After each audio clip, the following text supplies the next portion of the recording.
mimi nikaruka pembeni yake sasa. Na hata ukinya. Yakaniambia siumii.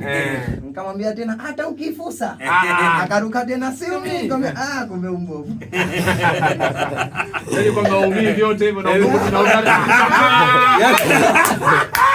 Chochote mgonjwa. Yaani umekula hivyo alafu vyote ambavyo unafanya umii. Wewe.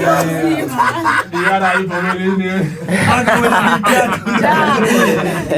Yaani moja mbili wewe kufahamu mzee wangu. Kwa sababu kauliza hata kila alisemaje? Aliruka hata kila chocha siumii. Ndio mimi nikaruka pembeni yake. Hata ukienda chooni umie bwana, hata ukifusa wewe. Hata ukifusa. Yajibu usimie. Mwanangu papai.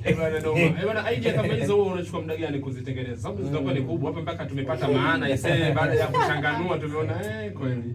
Unachukua muda gani kutengeneza idea kama hizo? Wajua unapokuwa content creator inatakiwa uweze kuzalisha kitu hapo kwa hapo. Ndio. Kwa sababu sio vitu ambavyo vinataka muda ama vinataka miaka.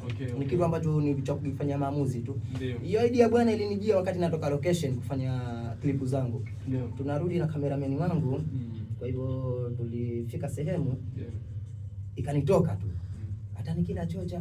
Yaani baada kunitoka tayari mimi nikaanza ku create kitu. Nikamwambia oya kamera hichi kitu hichi. Tukiweke sawa. Kwa hivyo tunakwenda huku tayari na kitengeza kwenye akili. Nakwenda huku na kitengeza. Kwa hivyo ilifika stage nikamwambia hichi kitu ni shoot kabla sijakisahau. Kwa sababu sio kitu ambacho nimekiandaa. Ni kitu ambacho kimeibuka tu. Kwa hivyo nikamwambia hichi kitu ni shoot kabla sijakisahau.